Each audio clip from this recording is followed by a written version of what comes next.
So what are the chances of a monster like me and a princess like you ending up together? Not good. Not good like 1 in 10? I'd say more like 1 in a billion. So you're saying there's a chance. Alright, yes. Yikes.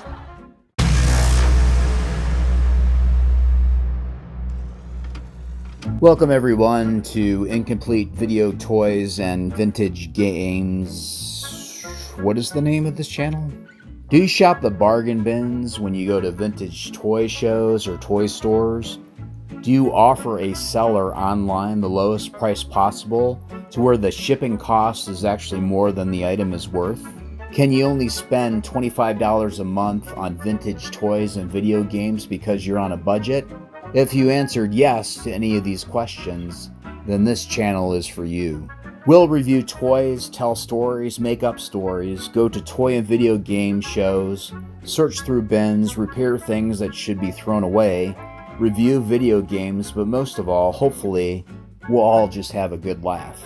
I'll eventually review everything that you see in the corner of my basement in the future, but we'll start with an incomplete Fortress of Fangs LJN 1983 playset. It is definitely a grail item for me. It's missing the catapult flap, or whatever you call it, the gargoyle, archway, and a few other things. I loved this line as a kid, but probably even more as an adult. I'll devote an entire 3-minute episode to this playset in the future. Vintage Dukes of Hazzard and Knight Rider slot cars along with the A-Team van. On the left is a Rough Rider semi-truck and Stomper, missing the gears of course. Everything on this ledge is original vintage except Belloc. This Indiana Jones figure is actually from my childhood. He still has his thumb intact. I have not dropped him yet, but there still is time. Flash Gordon figures along with Tron and Clash of the Titans.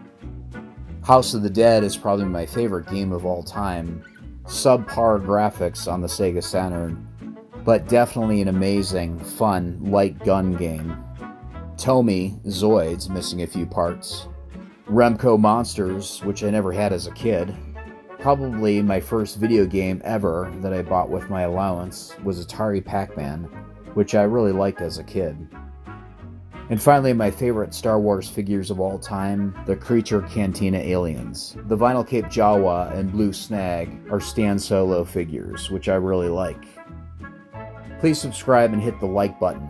And as always, remember, if you don't laugh, you'll cry. Keep on laughing, everyone.